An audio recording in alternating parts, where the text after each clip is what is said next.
Good afternoon, ladies and gentlemen. We're back again, day 42.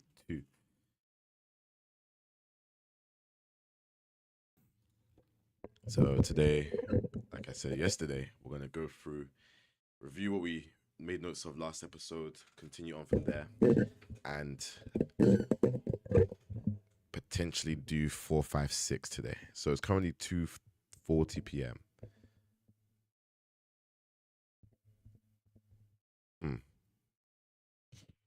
I don't see us being here for longer than 2 hours, roughly, just as reference. Okay, so we could potentially get, 4. Wait, we did 3 already. So it'll be 4, potentially 4, 5, 6, maybe even 7. We'll see. So we're going to start off by just going over the website, and then we will review what we did last time, and then we will continue from episode 4, 5, and then 6, potentially 7. Okay, so let's start with the website because it's the easiest thing to do. If you don't know, At the Edge is the name of the website. If you type in attheedge.com, it's basically my surname and edge put together, and it's essentially a trading journal, right? It starts off as a trading journal, and we have a lot of good things coming soon. What it does is it keeps your trades logged, and it gives you information on this. Obviously, you can sort it by entry, stop loss, exit, pips, risk reward ratio, profit loss, and the rest are across the headings. Now, this will be fixed. The tags isn't aligned up with tags. The rules isn't aligned up with rules, etc., etc.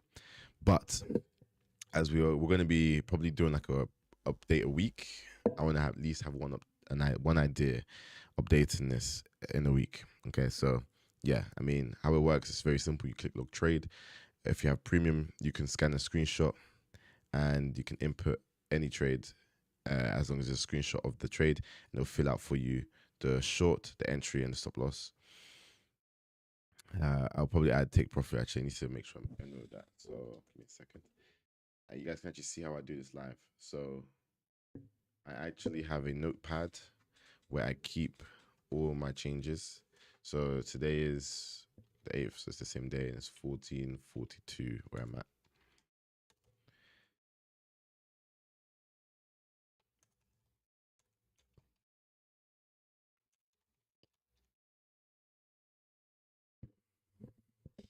Perfect. So yeah, and we made some changes as well today, this morning. So about 8:46 a.m. I added a new study journal, which will just say coming soon. I made one of this customizable. So rather than it just be follow my rules, you can then now create your own rules and then make the checklist yourself, and you can tick how many things were actually relevant in the trade. You can then also basically it defaults this to ICT 2022, but not everybody will use that, so I changed it to main. And then there was a bug in the new one. This one works. Like when I click save trade, it works. You just have to enter a pair, save trade, it will work, right? But on the updated one, it wasn't working, so I needed to change that. So I'm not, with all these updates, you won't see it until I actually publish it.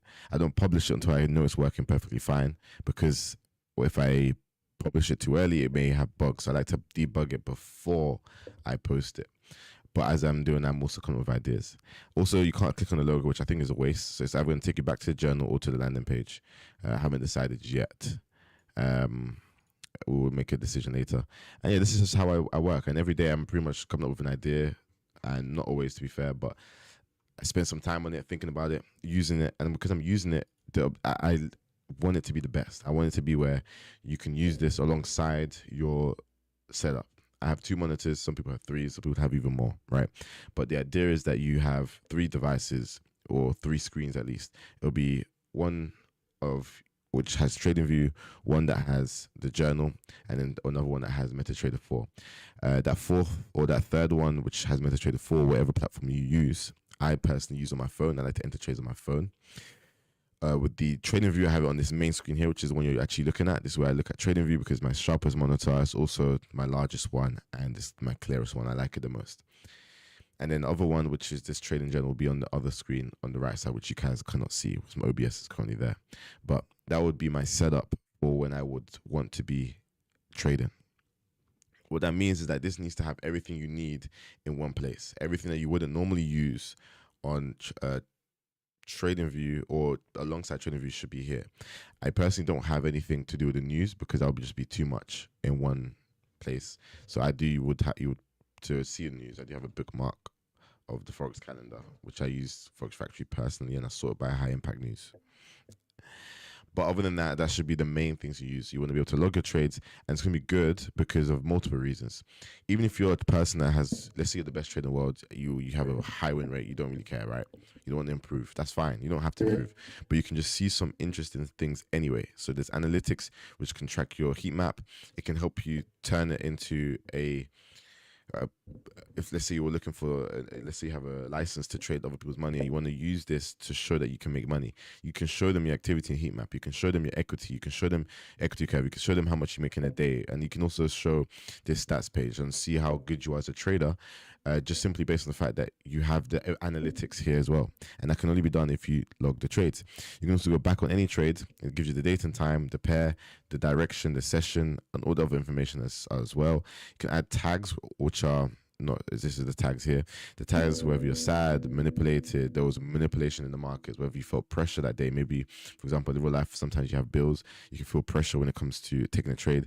If there's a pressure situation around you and you're losing money, you can then sort by the tag, right? So let's say manipulation, and we can filter the journal by the tag. We get up all the trades we took where we was manipulation in the market, and you can see here there was manipulation over here. We ended up losing the trade because it went up first, but it did hit our TP. What about this one? Okay, this one just straight up went up. I don't see the manipulation here. I'll be so real, but allegedly there was, according to the tag, and we lost money. So with, obviously you do this over the course of a long time, you'll get more inputs and you'll be able to see, okay, cool. For the long term, this is the analytics was showing that I have a 0% win rate when there's a manipulation in the market. Cool. So that's the types of things you can use this for. You can also buy active trades. You can, clear the filters and go back to the main thing. And this is currently technically live. You can then close it and it'll tell you an exit price to close this trade. You can then enter how much money you made. I may try get this to be automated.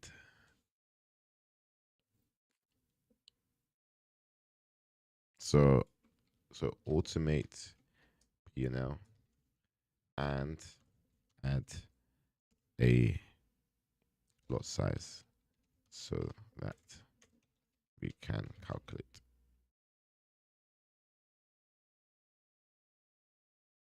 Like that. Perfect. So this is what we do. This is why we do this as well, because of the things that sometimes I see things outside of when I'm in my own time or when I'm, on a different day. It just sometimes it just takes a source of inspiration to see something.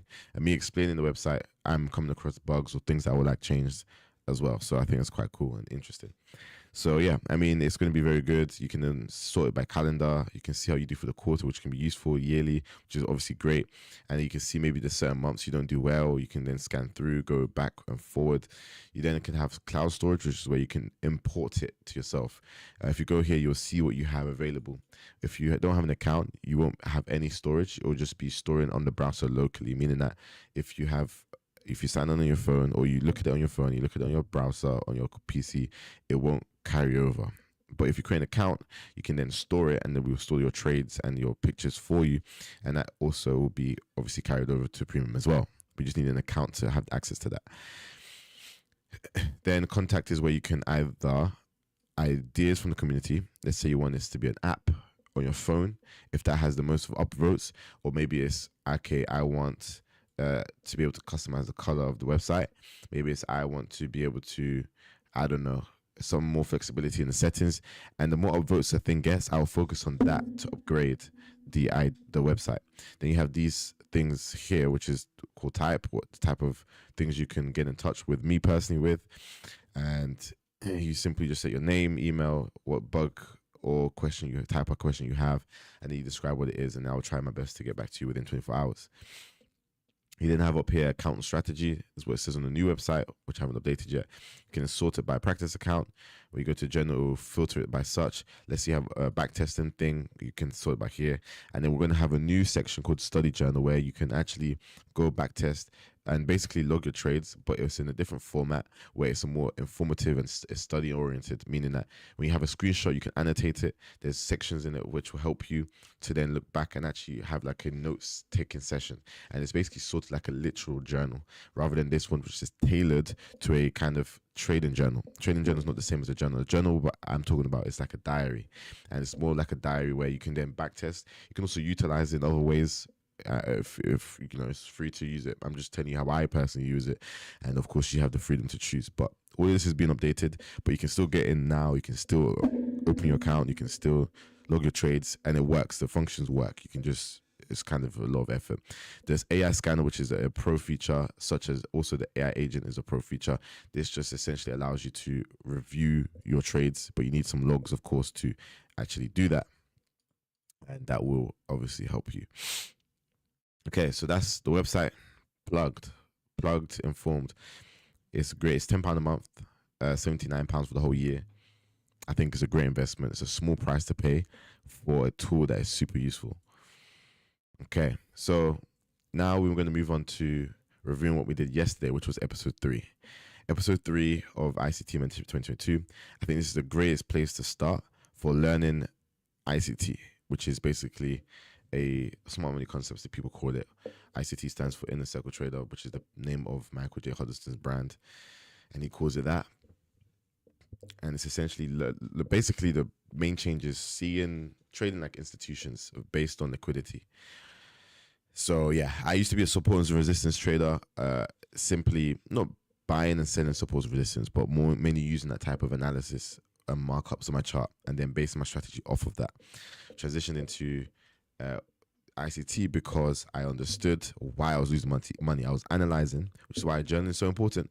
I didn't have this website, but I was using it manually, doing it manually. Like I would take a screenshot, post it, my Telegram, and I was going through my Telegram, and I noticed a lot of my losses were coming from just liquidity sweeps, because sometimes I would be very good at getting direction correct, but the execution or making money was where the problem was. And reading the book of what's it called? It's by Mark Douglas. Trading in the Zone, very good book. That changed my mental. So I fixed my psychology. That's what I initially thought the problem was. So I knew the problem wasn't psychology. I have the strategy. I'm following it to a blueprint. I've written it all out, the steps. I follow it step by step. So what is the issue? It had to be the strategy.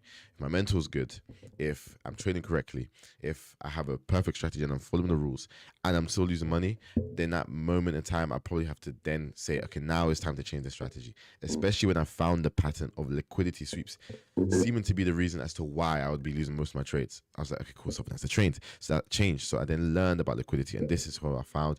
Did my research on who to study, and I wanted proven results, proven mentorships, like as a mentee, sorry, and then tried and tested content and ideas. What do I mean by that? So I think the Bible says this, that by a man's fruit you should know him. The greatest fruit a person can hold is a child. If your students or your children are good behaved children, it says a lot more about the parents than does the child. The child is a sponge. So whatever the child is almost directly related to the environment the child is in. And then you almost always put that responsibility of that environment on the parent, because the child has a lack of control because they're new to this world.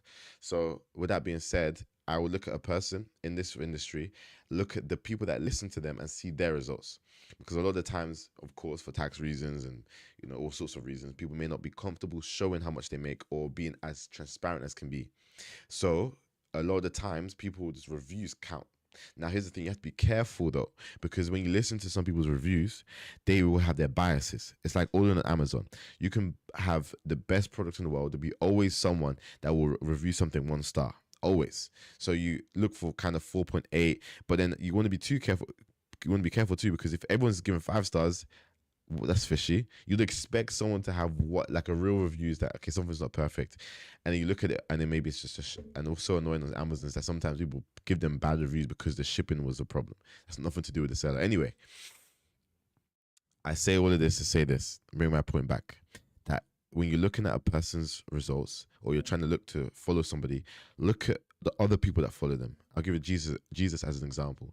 If you look at Jesus' life, people may not say, is Jesus worth following? Okay, let me look at the people that follow Jesus. That is a good sign. But you have to be careful though. And this is why I said you have to be careful. And I use the review as an example because you can sometimes get bad reviews. Not bad reviews as in the reviews are bad. I'm talking about the reviews actually bad, or the person that's reviewing is doing it incorrectly or dishonestly. They may be kind of, maybe they want to get free the money or money back, and the person denied, so they give a bad review. They did it out of spite, or they miss kind of unaligned where their review should go to, whether it's the shipping was late, so they decide to give the product a bad review. That's what I mean by bad review. And you can also get bad students, because some people can not listen to your content. Because do you know how many people follow this guy? 2 million people. If you look at the views of the first couple of episodes, it has the most millions.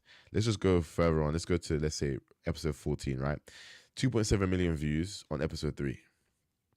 Episode 14, 530,000 views.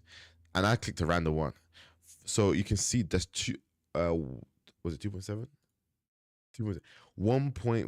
2.2 million people dropped off. So 2.2 million people probably say, oh, this guy doesn't work. But 2.2 million people haven't even finished the course. So how am I going to take the word of a person that hasn't even finished the content? So that's my reasoning. And then also, obviously, with my own experience, the things he's saying also coincide with the things I'm seeing, which is another reason why I listen to him. So yeah, that's the reason why I listen to ICT. Now, that example's out of the way.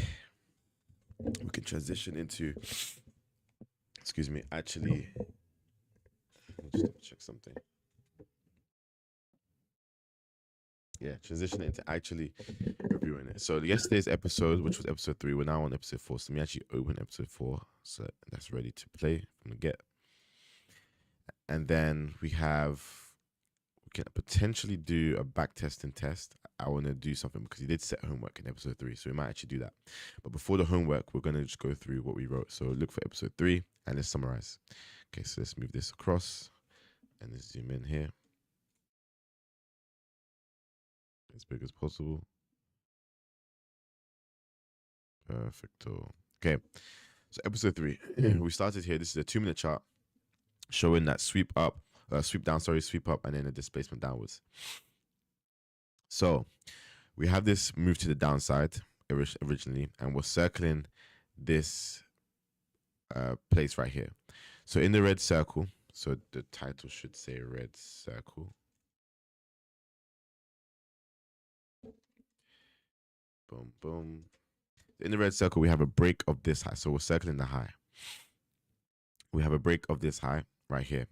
That comes from the push afterwards, which is this push here. But the market shift is only valid if we've taken out sell side liquidity first. Now, we haven't got sell side liquidity marked, but we have it at this point here. So the fact that price went down here, we swept it. So though we had this break of this high, the break of a high doesn't automatically mean a market shift. Obviously, I'm using this example, not any high. I'm talking about a high when we're in a downtrend. Okay, so this swing high is a high because we've taken out liquidity first.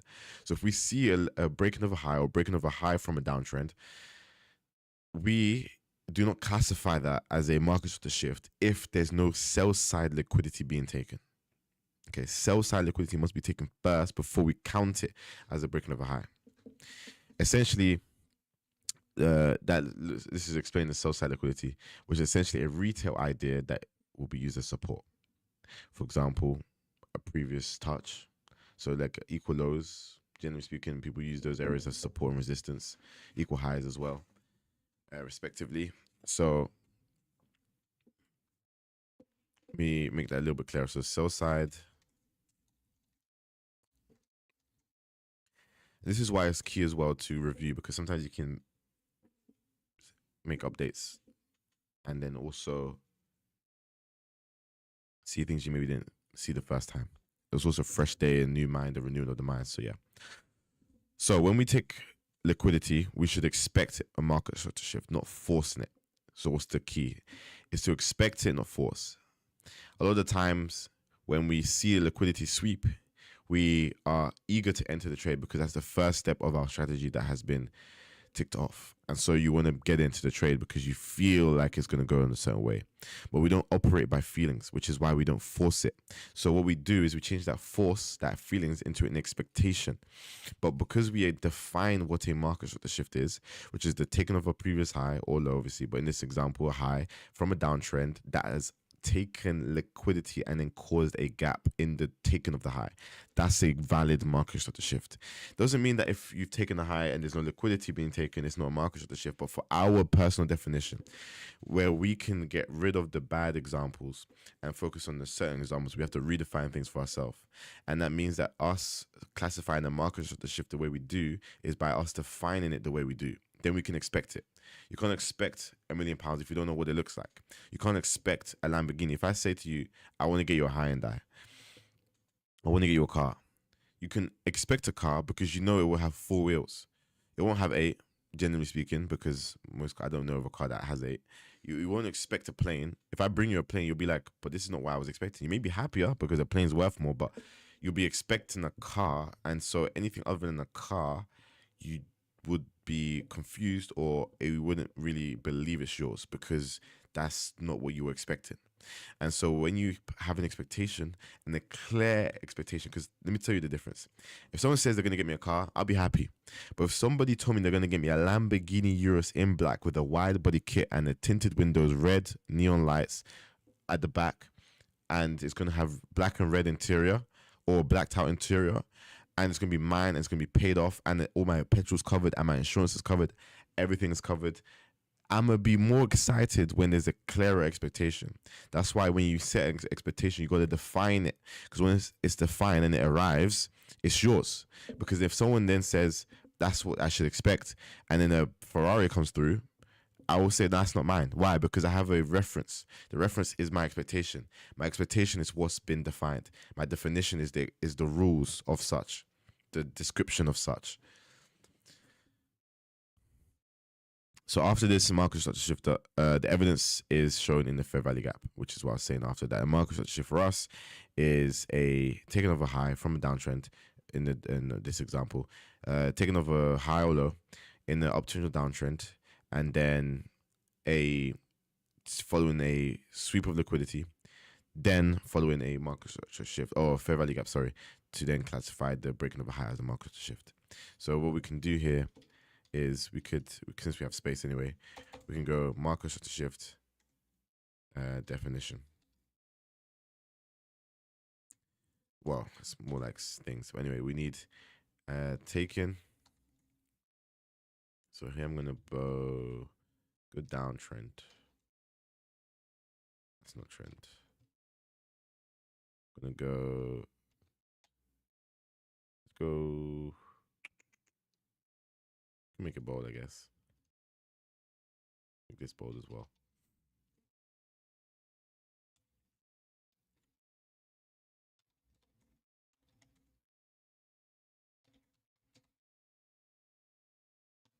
Then we need a liquidity sweep.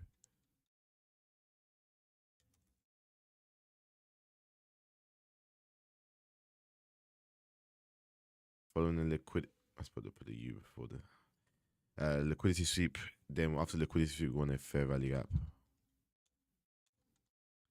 Push to take the high. Double check that's correct. Yep.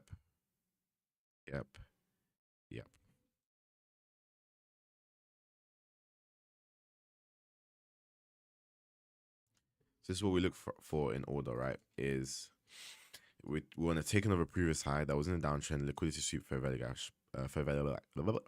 push to take the high. Okay, so here we have a couple of annotations. We have some arrows, we have some lines, we have some circles. So the red circle, let's start there. So it's important to know that price does not need to close above the swing high, but trade above it. So I think it's a very good thing. Oh, I don't know what else is here. We'll put ... But anyway, in the red circle, we can see here that we closed above the high, right? Which is here, we closed above it. But if price even trades above it and then closed below, we've taken the high. But the fact that we've been there is enough to classify as a market structure shift. For the blue circle, which is the leg just before this push up, so we see the characteristics of an order block here. The free bearish candles. Okay, cool. So it's basically explaining that this blue line right here, which is in line with the open. Can I move up slightly?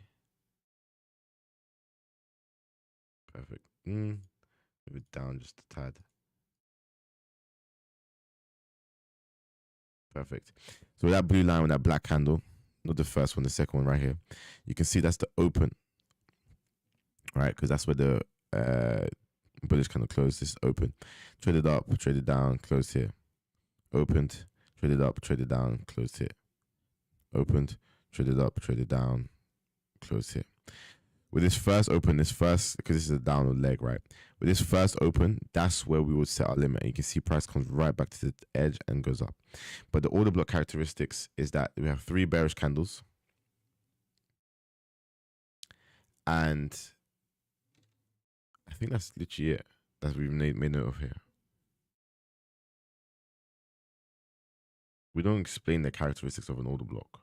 Or we do down here. Okay, we'll explain it later. So with the gray lines, these are just sell side liquidity, places where you can take your profit. This first arrow, or this bottom arrow here, is not got a gray line because it's too close to where our entry would have been, which is up here. So we just take and target this first one here instead of this because it's too close to our entry. And then, of course, we'll take some partials here, here, and here, and here. Like, we'll be targeting this ultimate low, but we'll be taking partials at each sell area of sell side liquidity. The top one...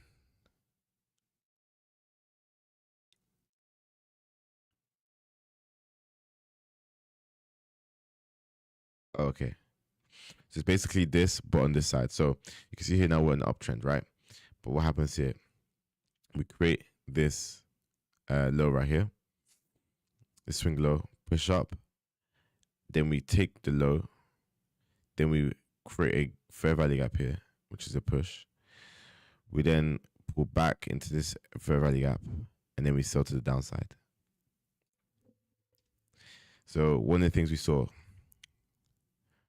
a sweep, markers to shift, swing low of the swing low, fair value gap, retracement, and that's our entry. So this is buy side liquidity. Sweep the buy side liquidity. We had the low here. Push up, take the low over here, but we don't just take the low. We have a gap between here and here. Price falls back into this gap, midpoint of the fair value gap, and then falls to the downside. Although I would like this higher up so that arrows is there. Okay, cool. Okay, this is the 1 minute. So the chart above will have the same principles as the 2 minute time frame.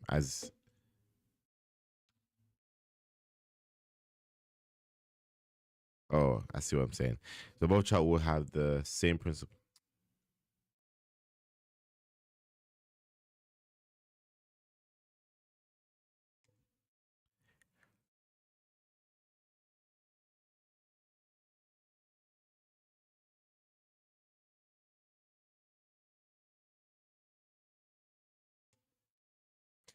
So when we look at the order block, when price comes down to the order block,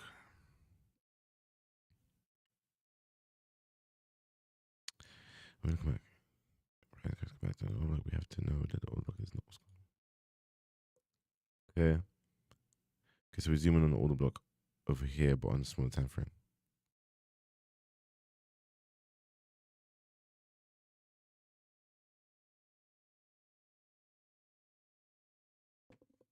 So the order block follows similar steps to the market structure shift. It's bullish. It's the reverse, so it's reverse of the bearish example. Bullish after a sweep.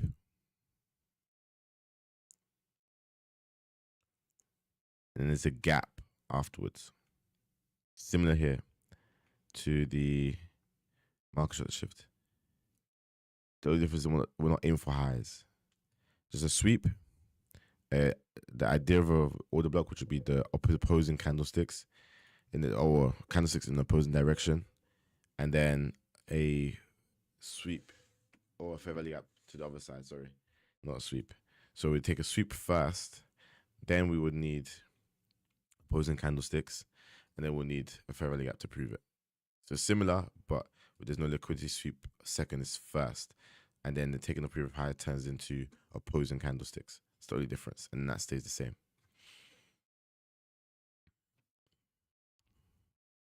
Order block is a change in state delivery. The algorithm in the red circle, which is here, offering is the algorithm offering higher price in those candles, and these offerings began with the first green candle open.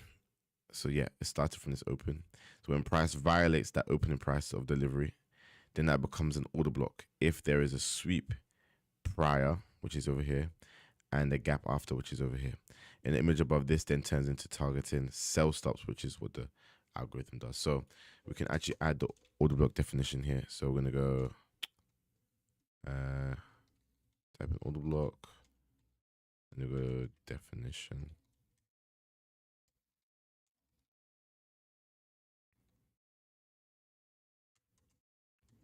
Okay, start with sweep of liquidity. After sweep, we will need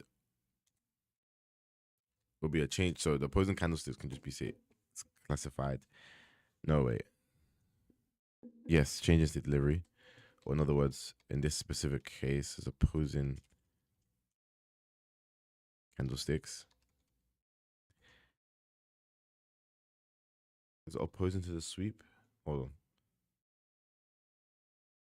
No, because the sweep is not positive or negative. So it's a change in state delivery. After the change in state delivery,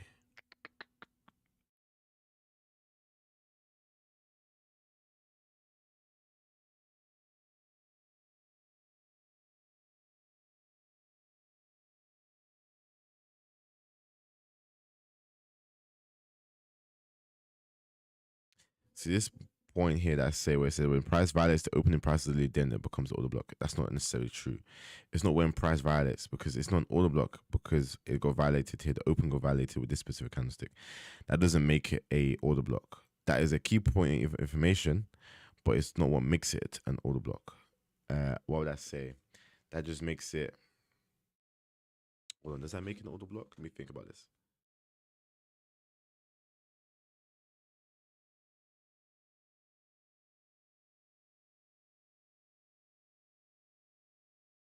Yeah, it doesn't make an order block.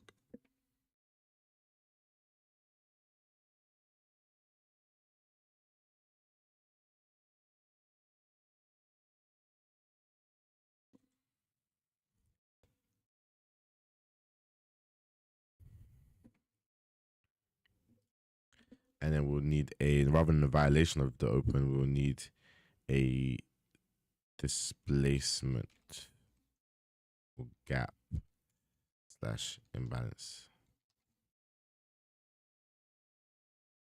And here we just need fair value gap.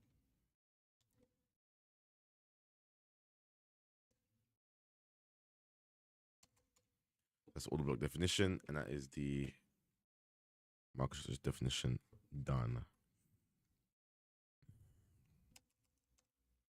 Okay. So that's that done. What are some things that we're going to include in our trade? I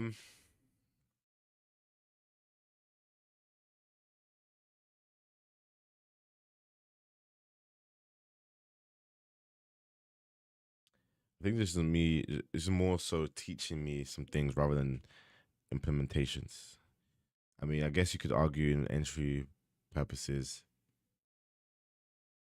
I'm gonna wait for these to occur, right? So if we're to see this live in the market,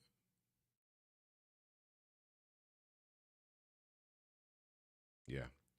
Okay, cool. Let's go. Let's now move on to now that we've summarized this, we're now on to episode 4.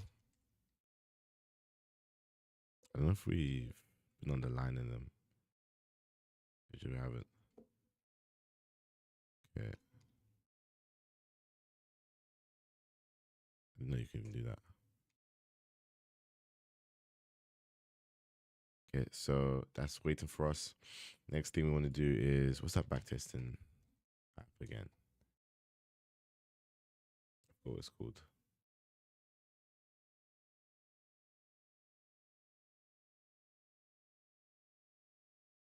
Grocery Replay. That's it.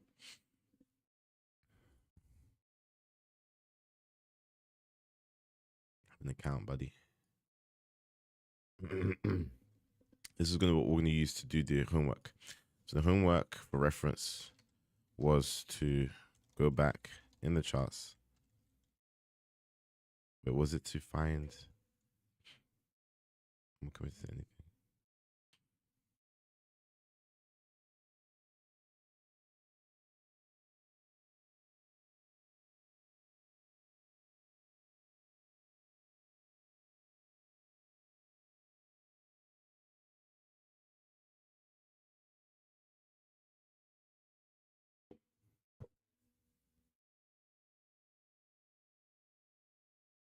Let me double check the homework. I think it was just to analyze. Was it the imbalance? Was it the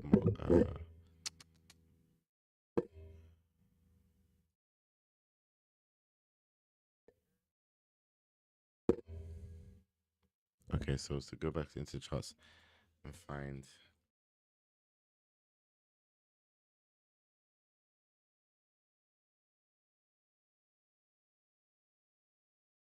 Okay, perfect. So we're gonna do episode 4, which is to go back in the charts and then look for the markers of the shift that goes into USD. What? Yeah, that goes into markers of the shift into intraday. I haven't used this in a while, I won't lie, but I think it's worth it. So where is it again?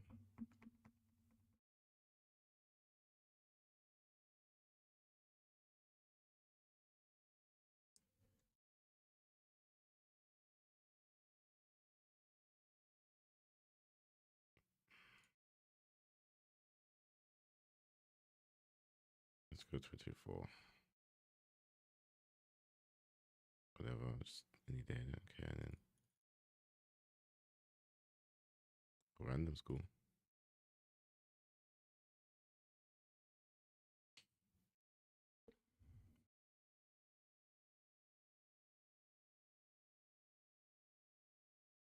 Yeah. So I didn't know that. Okay, cool. So essentially, we need to find intraday. Was it sweeps?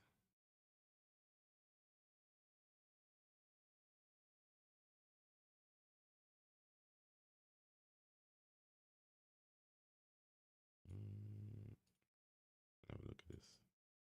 So what am I doing?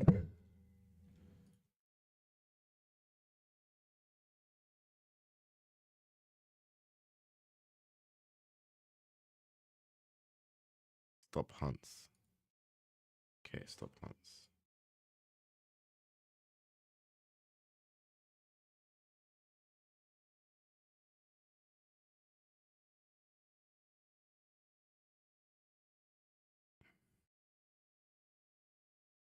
It's the hourly.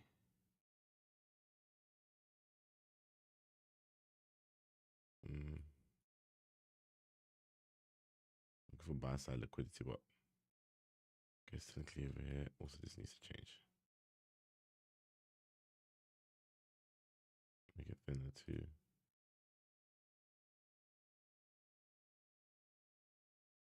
Okay. Really okay,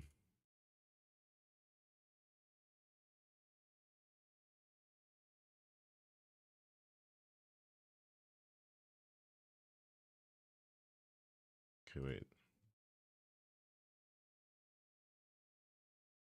So we have I think we have sell side over here. So we had a sell a sweep of this.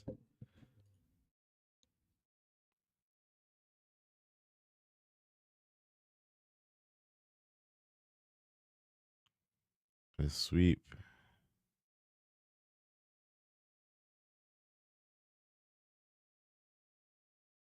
But what we didn't have is a market for the shift.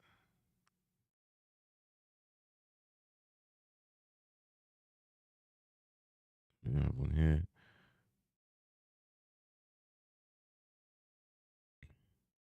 There's a sweep.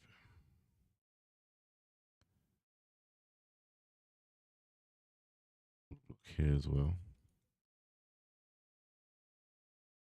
Sweep. Taking of the high. Balance. So here we have one. We took some of the sell side liquidity that was over here because this is the low. We swept it. We then had a break of this high over here. Because yeah, this high was, or it's a high, I guess. Make the high, sweep again. So this over here. We then pushed up, breaking this previous high. After breaking that high, we continued up, but we also created an imbalance. So for me, this counts as a market shot to shift. So what is this theme?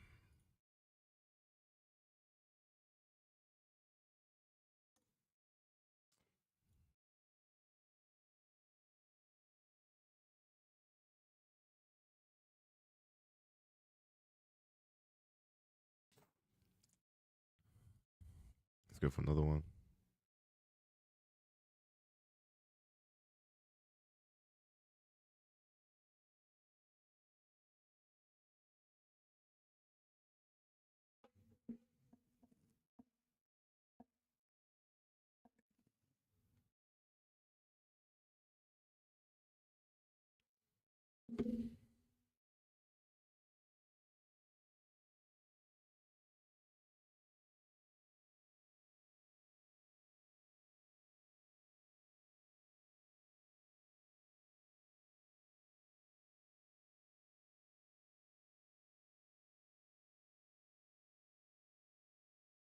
I mean, we took liquidity, but we didn't have a market shot to shift here.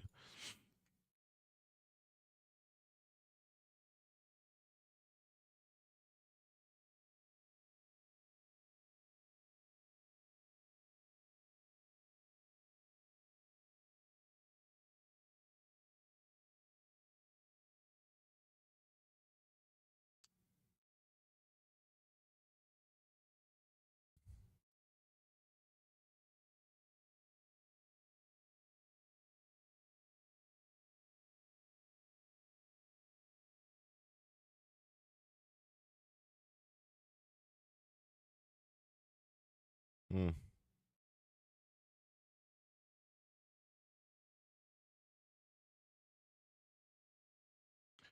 So here we had the sweep.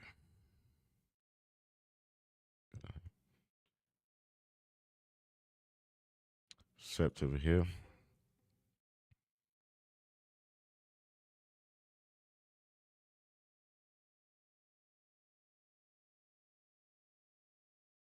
Have a high over here. We take the high.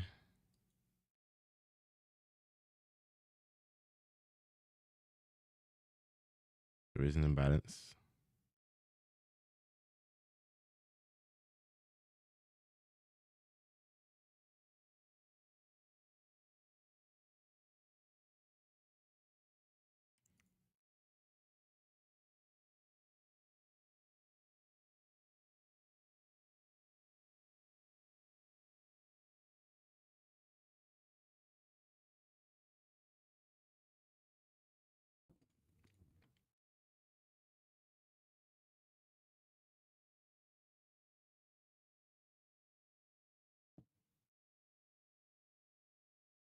Well, my question would be if it has to immediately come back into the range. I don't think it does, but so I'll classify the two. This one as one as well. Shifts up. It does fall back, but doesn't fall back into the place over here. Probably, well, entry. This would have been an order block over here, and price closes below it before it goes back up.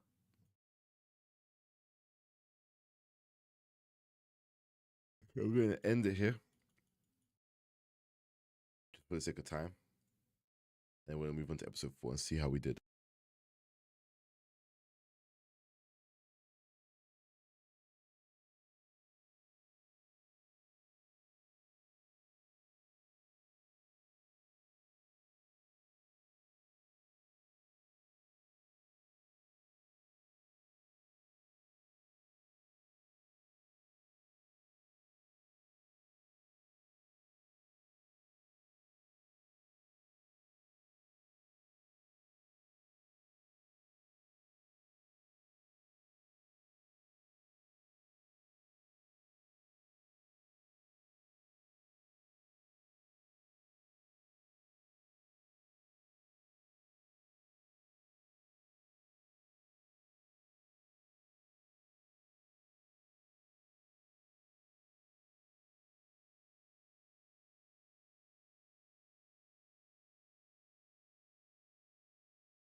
So give me a second. It's so hot. Actually, 25 degrees. Can't believe it. It's London as well.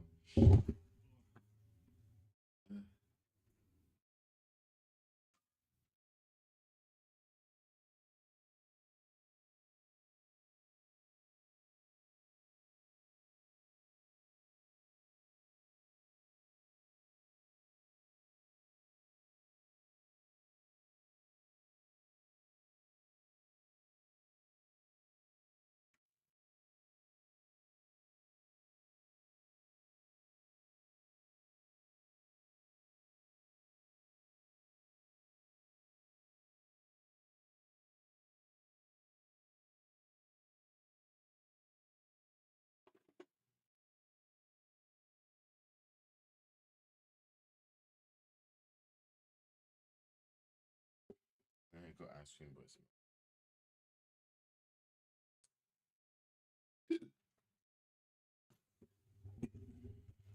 okay. Just open my windows a little bit and take off my t-shirt, hoodie. Right. Let's go.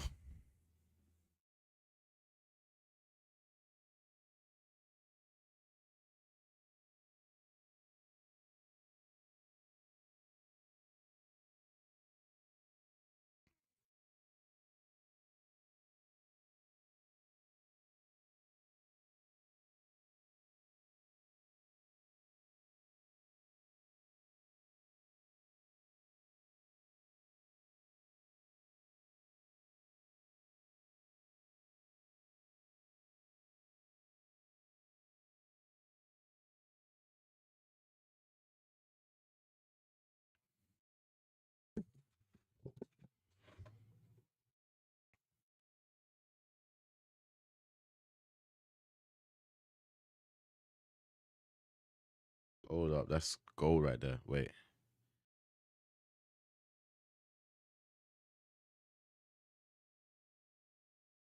So wait. He has a range. Slow this down.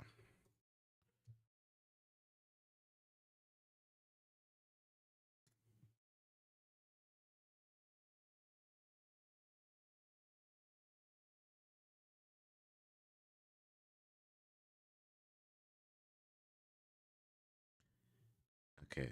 So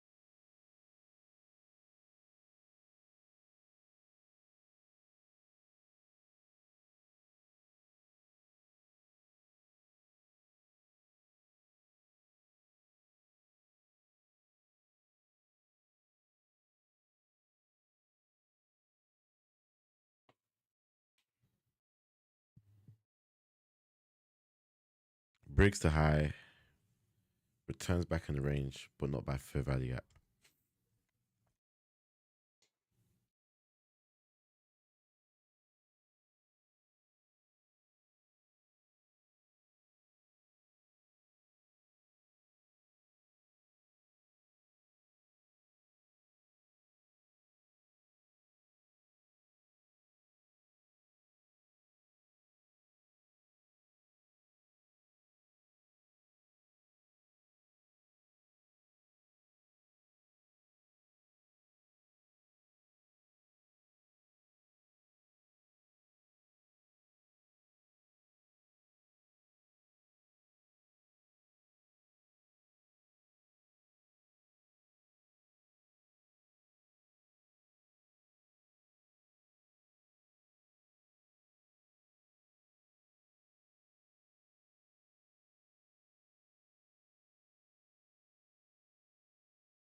Okay, so there's a lot he's saying. Let's just summarize.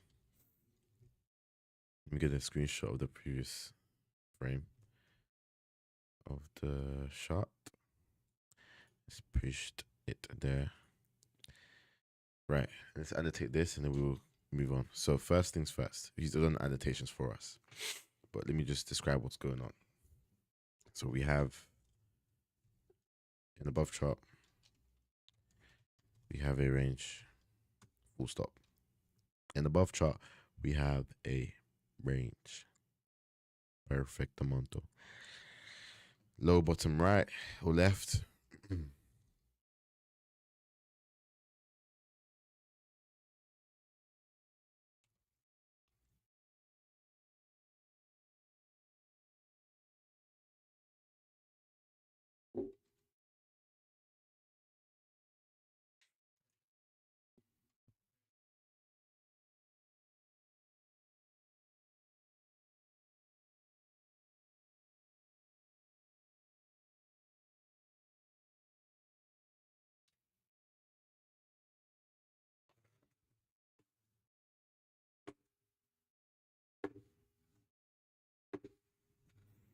Above chart, we have a range, low, bottom, left, and high, top, right, marked by a small um, upside down triangle. So low over here, high over here.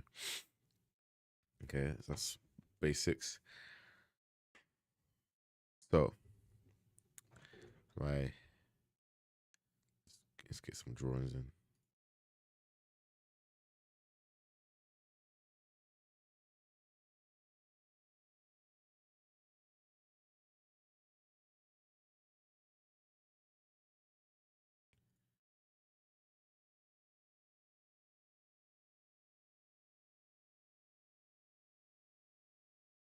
That's a terrible color.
See, here's the thing.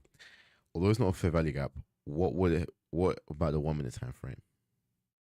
Because the 1 minute time frame potentially could have had a fair value gap in this. Because the fact that this one candlestick is straight bearish, that could be two candlesticks already that are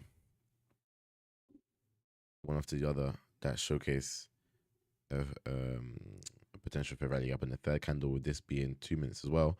Within that could also have been three candlesticks. You can easily find three candlesticks in 1 minute that are in sync. It may not be, but it's possible. Is my point.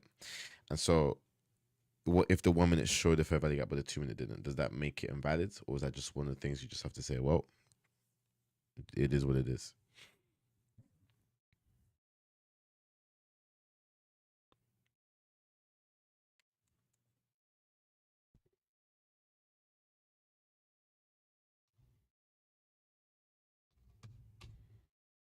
But I like the idea. Anyway, the market, we just basically made a note of how this one had this push here, broke or swept liquidity, breaking this previous high here. We didn't follow a change in state delivery to the downside. But although we return into the range that would have been from this high to this low, which would have been below buy side liquidity, we do not have a fair value gap in doing so. So we push up again.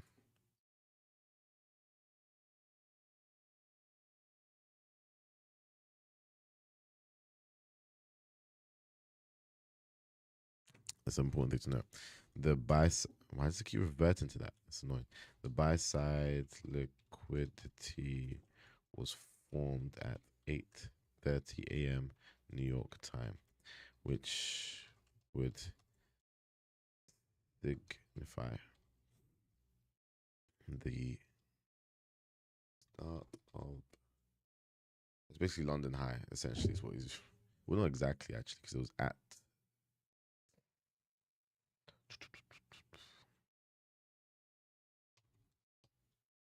What would that be? That's like middle of London session.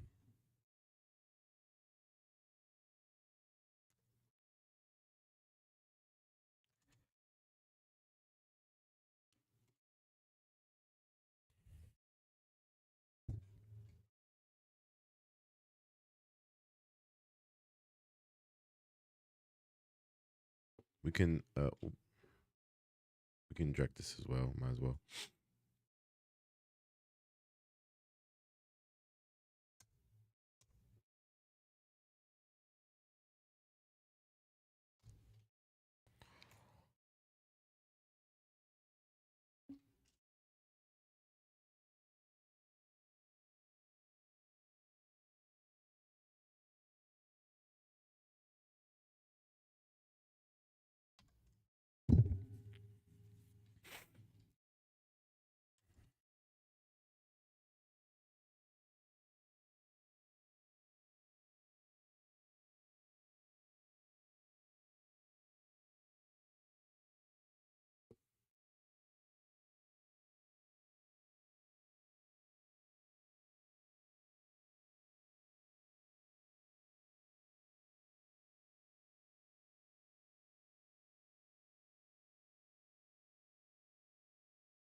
I know we said we should use our own examples, but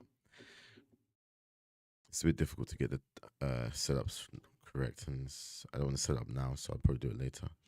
So this is another example. I like it too. Let's drag it down here. Yes. Why does it do that automatically? Let me find out.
I was right here.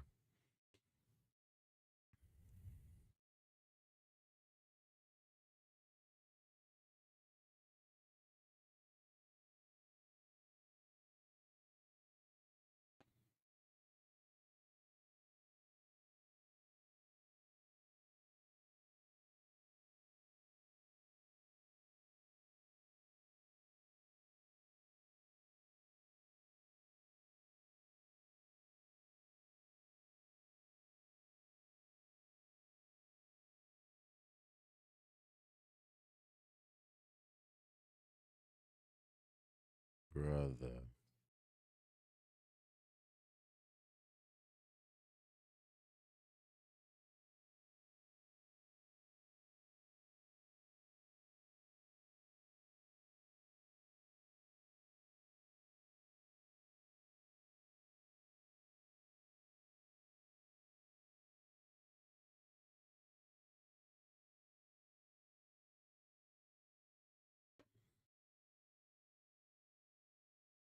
It's so stupid.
Control Alt.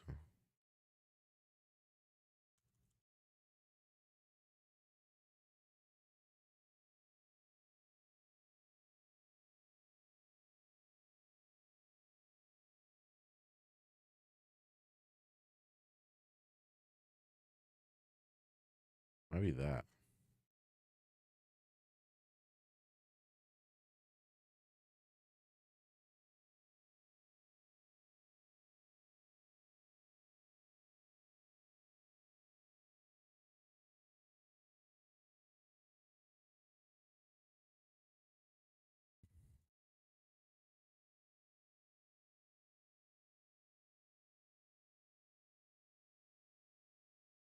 It should be fine now.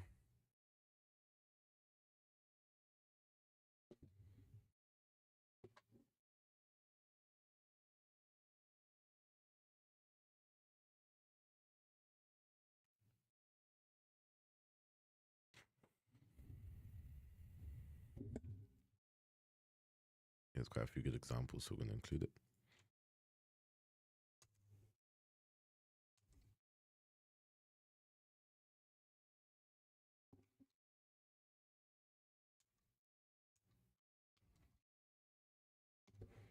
Okay, so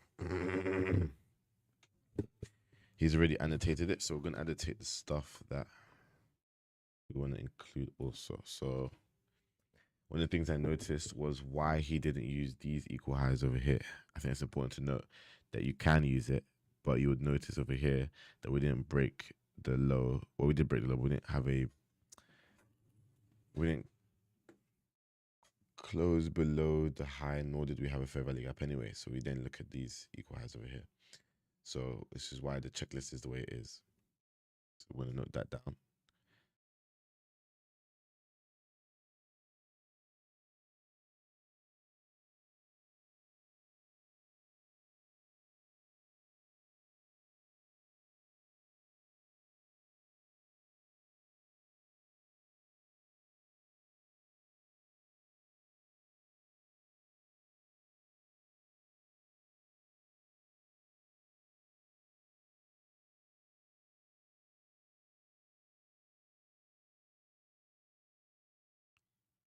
Right.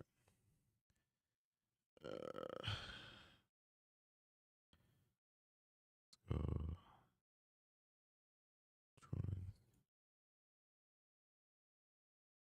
voice is nearly returned. Before that, we can let's get a line for that one.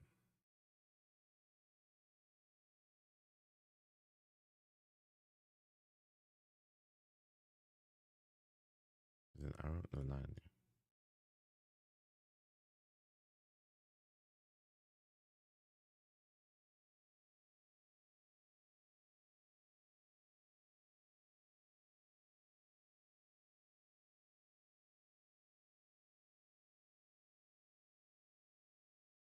What?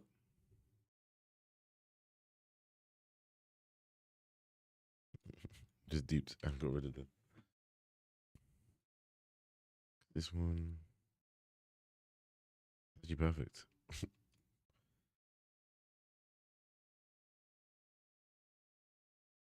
Also just slide it across. And then get a circle over there. It's easier to just copy and paste.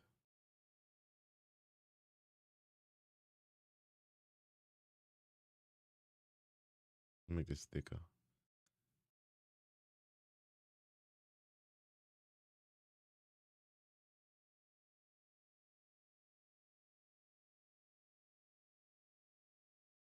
If I say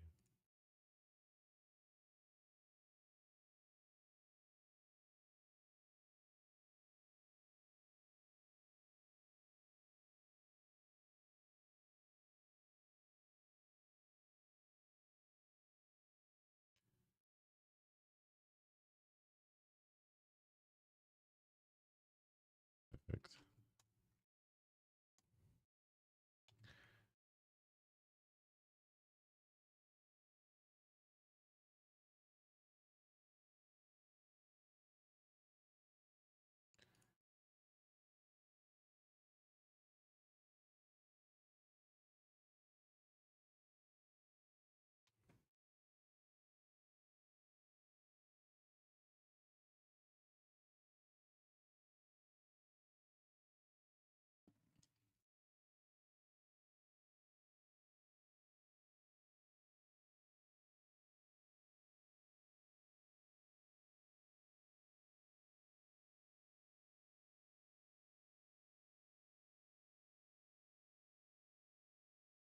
Okay, so this, we're just using this to mark the low that we took. This will be just to mark the fair value gap. It might be a little bit of overlap, but it's fine.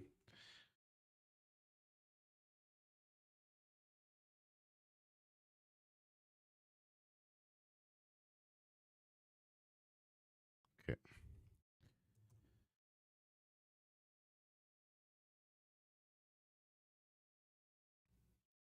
Probably a black line actually.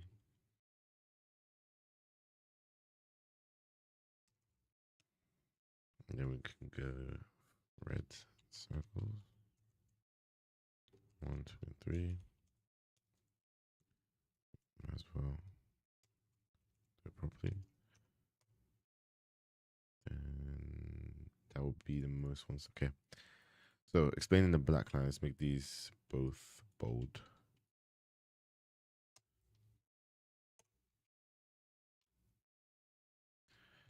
This high can be used, but the reason we don't is because of the first point in red circle.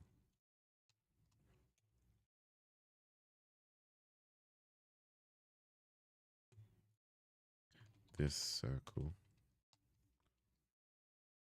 highlights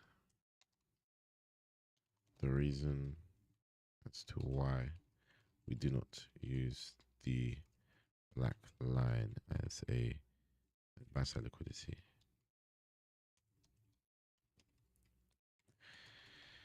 It's because price did not return below the high with a close, and there was no fair value gap when there was a breaker structure.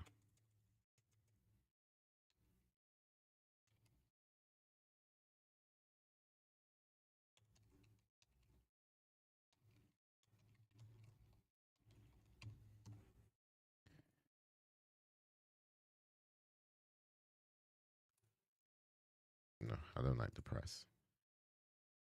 Okay, that's fine by me. Cool. So that's the first circle in the first black line explained. The second one is just highlighting the breaker structure.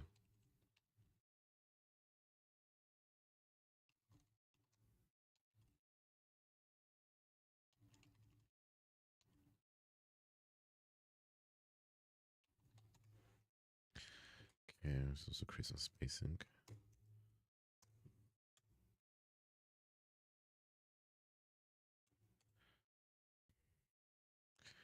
But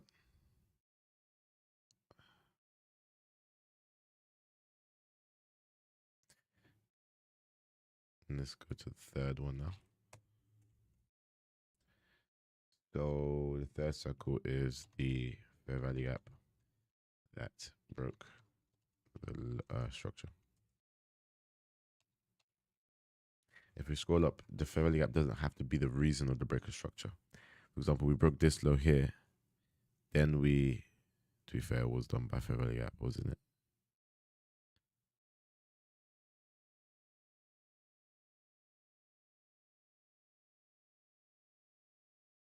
It was a definition.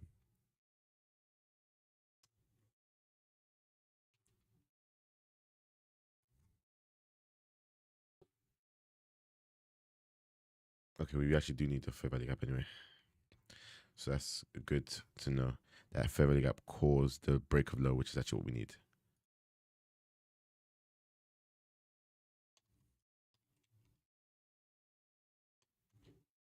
Okay. It's good to me. Just make these capitalized.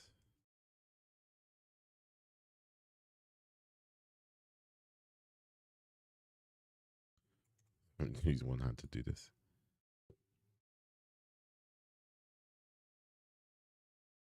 Fine.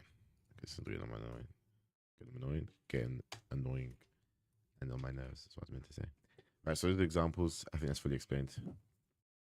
And of course, we don't need to draw the black lines again, showing the sell side liquidities.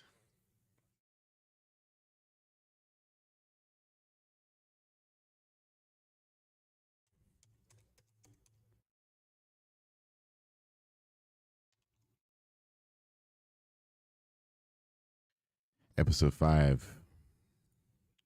Though it was a short episode 4, there was a lot of good context. It's kind of like an extension of 3, and I think it's very good. So we're now on to episode 4.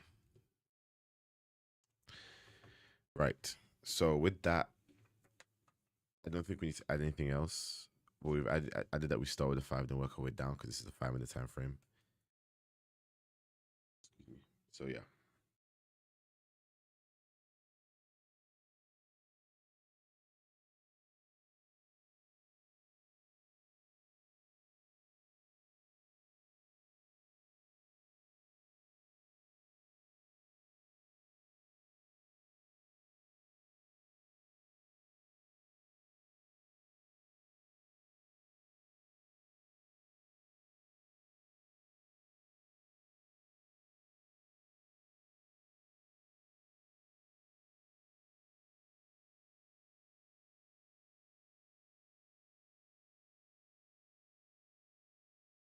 Okay, I think we just walk into episode 4. I was kind of thinking, wait, that was episode 4.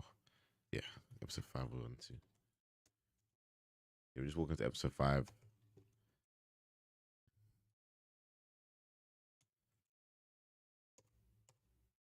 Then control shift 0.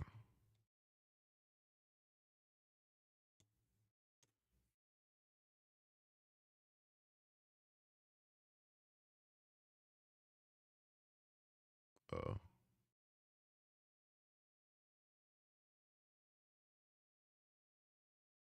what was that? Control plus backslash. There. She is as well. Nice. Okay, episode 5, let's go.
So give me a second to send this message. I want to post on my Telegram, but I can't focus properly. So I'm essentially saying how I've soft launched, because this is where I used to post my trades, which is the last time I used this was like 2-3 weeks ago almost. And I want to let them know what's happening, because a lot of my friends are here. A lot of my people that subscribe to it are here. So just letting them know. So essentially, I'm just making them know that I'm in this mentorship program, which I'm live streaming, so they can find me out there. But also that I'll be recontinuing posting my trades once I'm comfortable. My goal right now isn't to grow my social media page, isn't to grow this, that, until I start. When I start something, I will always try to finish it. So I've soft launched it just so I can get it out there, because it could still be useful. It just helps for the transitioning. But I still need to get my phone, camera, and equipment and location sorted out where I can consistently make videos. And also want to plan some videos as well, and then also learn skills, because I don't want to always make facial videos, as in videos of my face. I want to sometimes make a video where it's just strictly the UI, but I don't want it to be like a OBS. Hey, this is my website. This is how you logo trade. No, I want to make it more so I may have to learn another skill to do that, or a tool that could assist me in doing that, or even a tool to completely do it. And then also when it comes to me building the actual page and having B-rolls and consistent posts, then I might need a proper camera. I do have a camera, but it's just I don't have the equipment, like the SD card, consistently the tools, software to edit the videos, the time to do so. So I'm just currently just planning that aspect of things. So that's what I mean by this bit where I say my goal isn't to reach many people right now. This will change, but that won't happen until I'm comfortable, have the right equipment.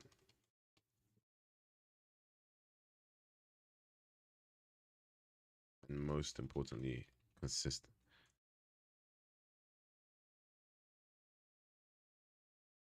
The consistency for such. I won't start something on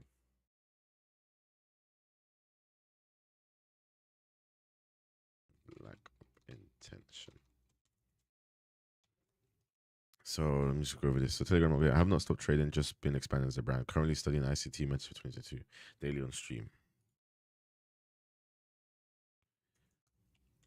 which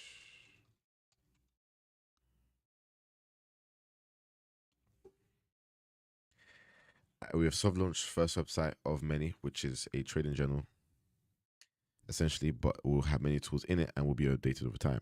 Following post will be the website link. Hard launch will follow when I invest in marketing, which will primarily be me pushing it on social media coming soon. Mentorship is 41 episodes, average of an hour long. I'm aiming to do one a day, at most two. Being episode 5, that's 36 left, and hence I'm predicting the finish of May 1st. But now I expect to recontinue posting trades again, maybe with a week window. So May 8th. And truly, from then, I don't see me dropping off again for the rest of the year.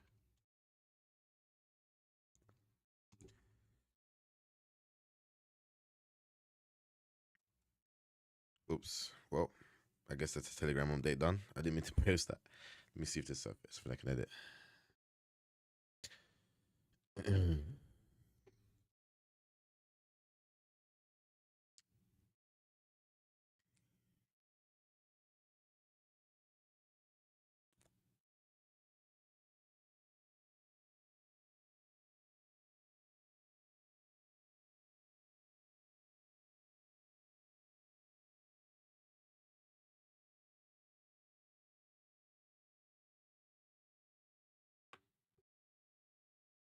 Yeah, I think we'll just leave it as is.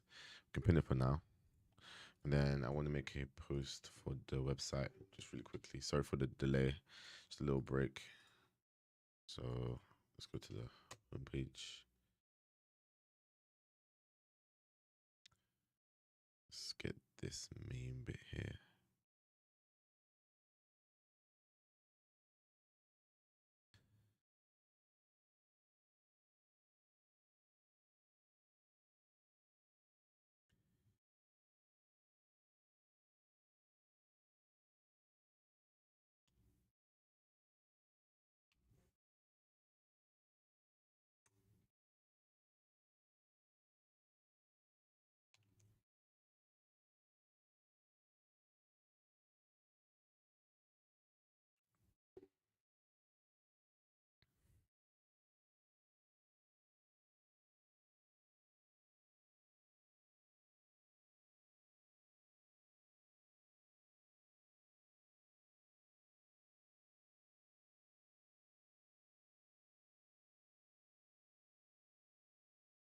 I'm gonna post my Instagram link as well.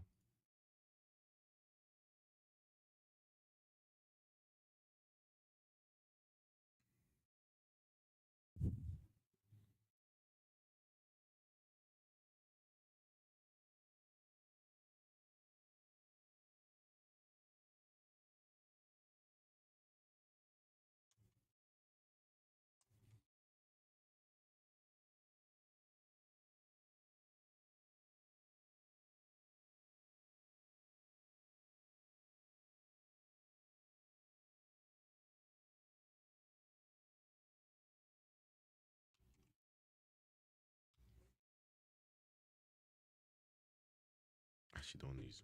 Any person in the ground was practicing me.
Loki, I need a TikTok because my current one is my personal one, but I'm definitely not using that.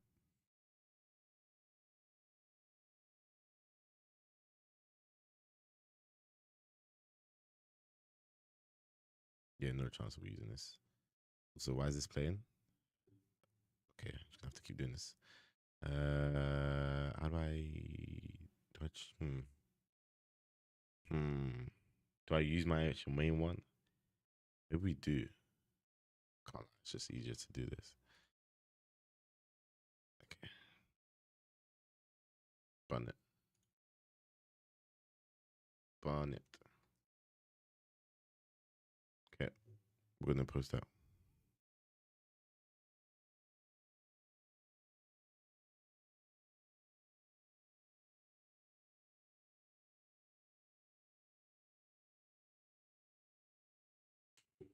Okay, done the Telegram update for my website, for my social medias. Those are the two main ones that will be more I have, but those are my main focuses. And yeah, this is all I'm going to be doing. Daily live streams, which you guys are here with me watching this now. A new business a month, which will be under wraps for now. The next one until it's at a good place where I can publicly say it. And then my Instagram, TikTok will be documentation of everything, if that makes sense. But yeah, that's me. Okay.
Wait, I just realized I have a camera. I could be live streaming with a camera.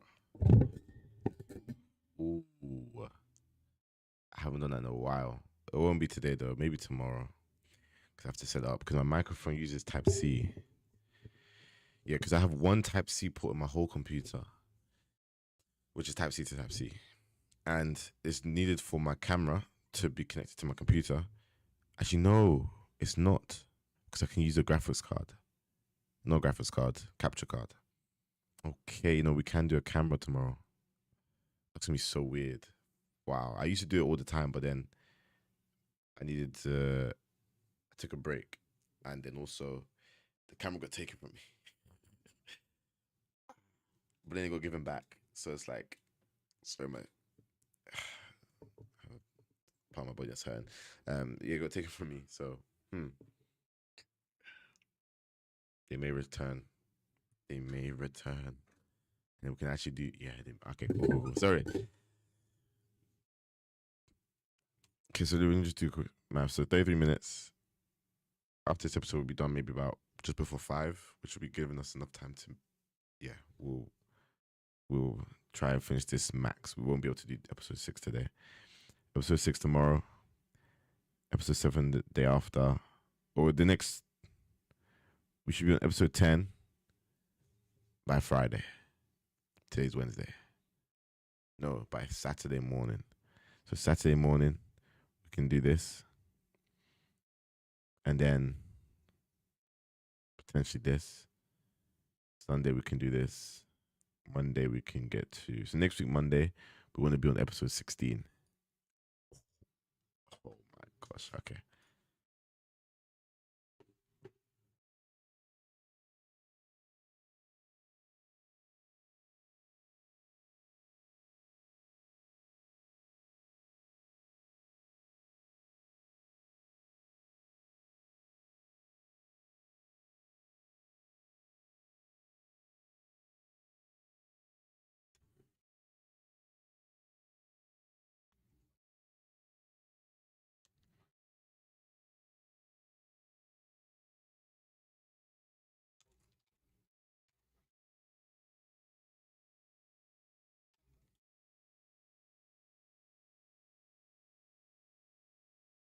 Yeah, so for the market open, we're looking for obvious highs and lows.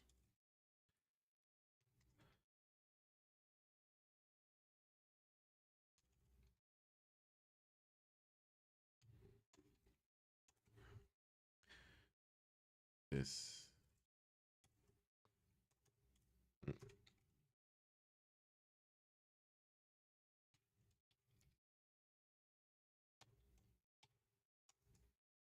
What?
that's nice.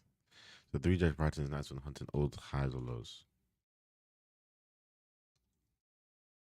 because each time there, how did he word it? It was like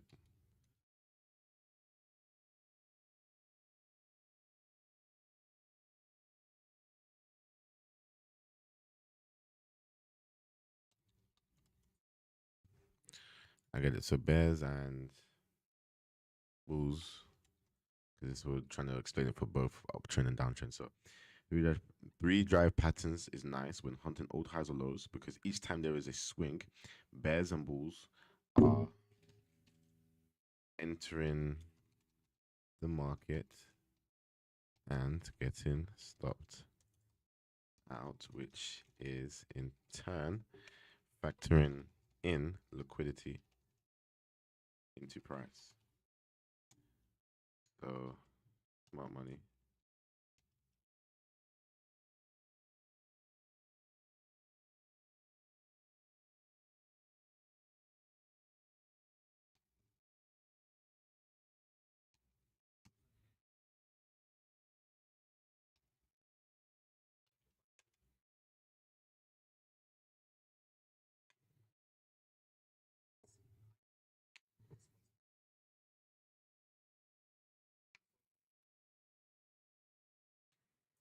Mm-hmm.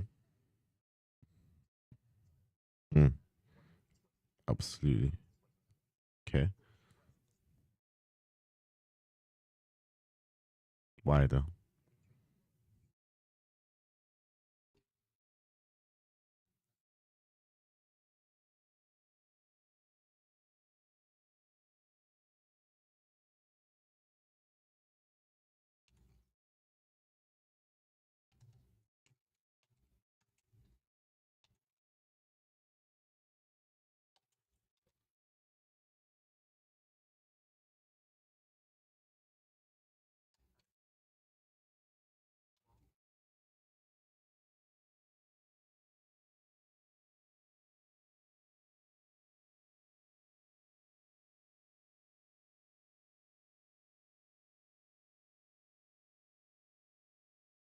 Yeah, what do you call that law? Murphy's law.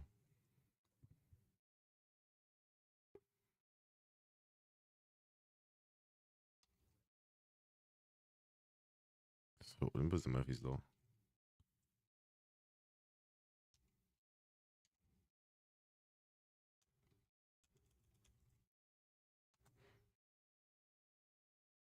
So Murphy's law is an adage. Don't know what that means.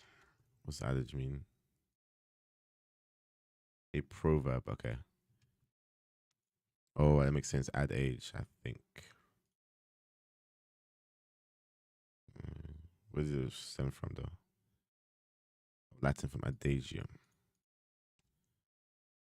Sorry, this is how rabbit holes work. It's Latin proverb. That should be a good film. I like by the business title. Latin. Go, go, go, go, go, go. It's a saying. All right, bet, bet, bet, bet. Blah, blah, blah, blah, blah. This is all.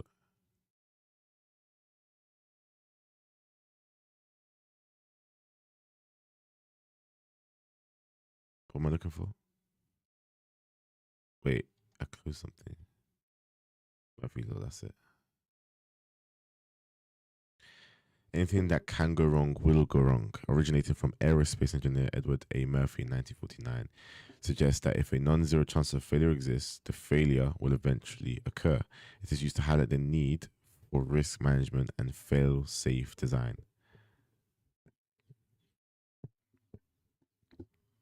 So if there's a non-zero chance of failure, it will eventually occur.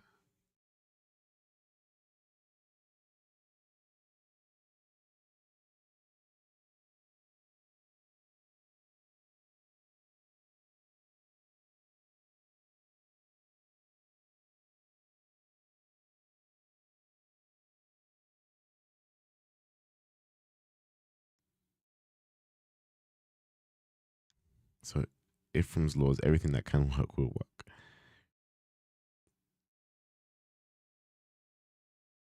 How do you pronounce this? I said Ephraim.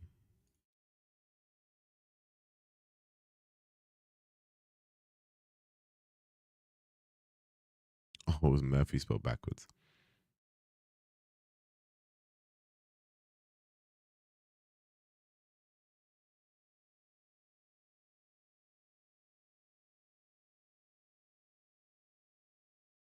Is it Ephraim or Ephraim?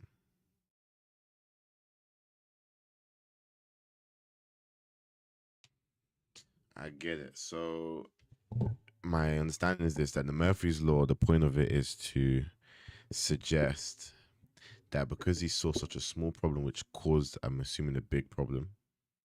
I saw something about wire not being. Yeah, it was a transducer. I'm not sure what transducer is. Okay, well, let's find out then. Okay, converts one energy to another. What's this? Pressure into analog signal. Okay, that makes sense.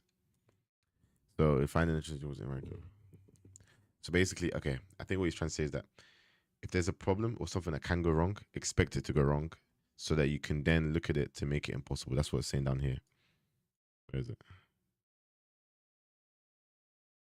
Or that's a good point. Or that it's something's designed to fail safely.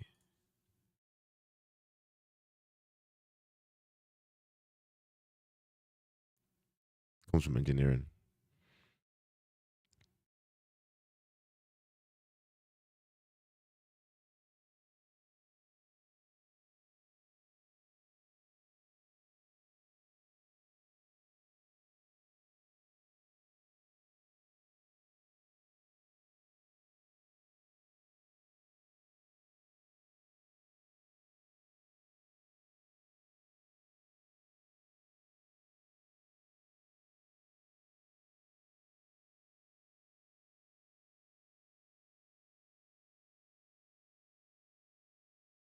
So Murphy's law, okay, I get it. So Murphy's law is saying that anything that can go wrong will go wrong. So what does that mean from an engineering standpoint? Is that you ensure that what could go wrong, you ask yourself what could go wrong, and you prepare, you plan.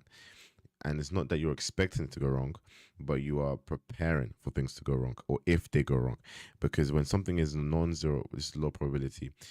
If something is non-zero% chance of happening over an infinite amount of iterations, it will eventually at least occur once. For example, okay, let me use a better example than that.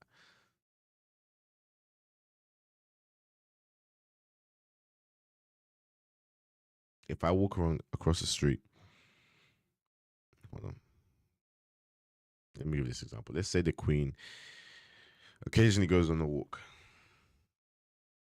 If I walk around Buckingham Palace every single day, and there's a chance that she will come out and we will meet, and I do that an infinite amount of times, it will eventually happen.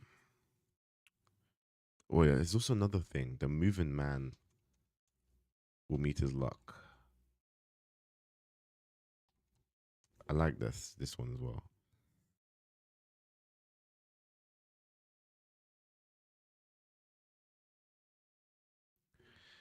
Well, there's surely a biblical principle that talks about this.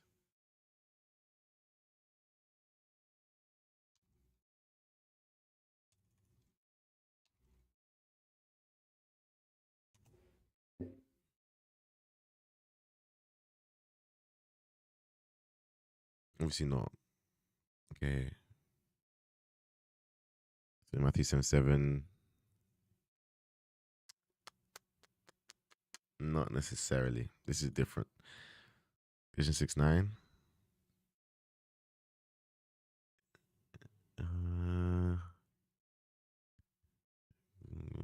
Doing good. I would disagree. I don't think this is low. This is just a guarantee. These are more guarantees.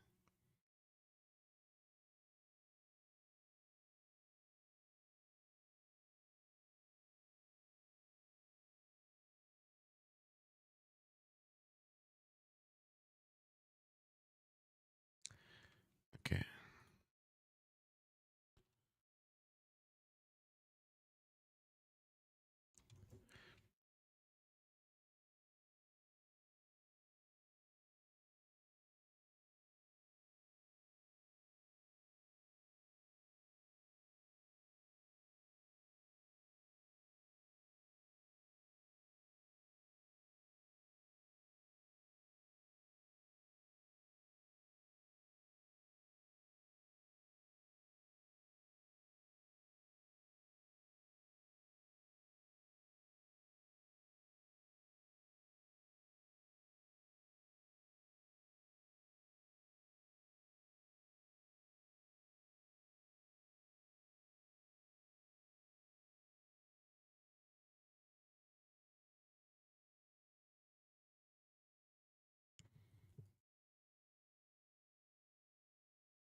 Yes.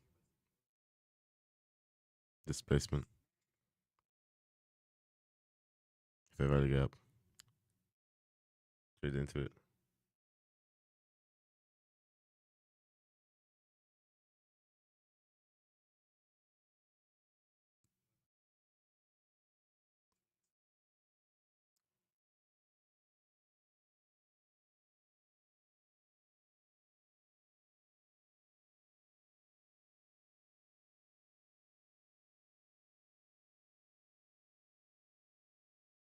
Buy side liquidity.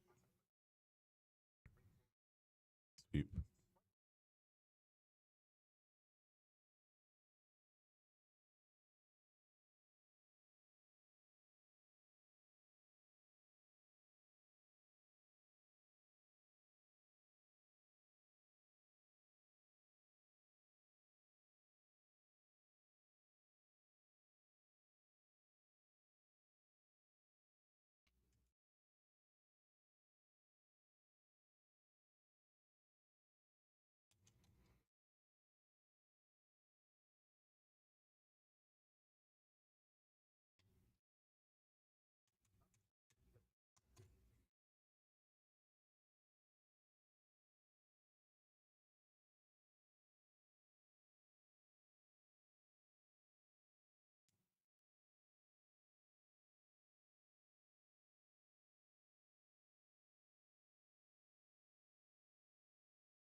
Okay, so that one was a lot more informative than like a normal video.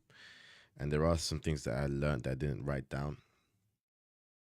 Maybe that's not the best thing to do, but for the sake of the fact we've been shooting for 2 hours and I have things to do and I need to go, I leave in like just over an hour and like 30 minutes. And there's a lot for me to do. I'm going to end stream. That being said, I think there's some good value information there, but it was more of a talking to.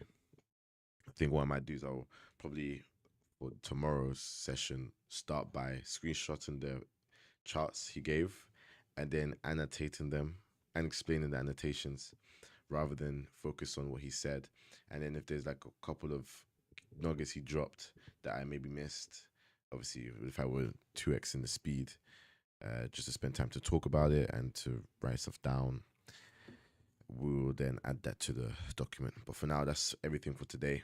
I will see you guys tomorrow. I do expect within I'll let's just say May 1st will be marking a change of a lot of things where we'll be posting more in terms of social media pages. We will be back to showing ideas the trades were taken. Back to we would have started a new business. Hopefully, you've launched a new one.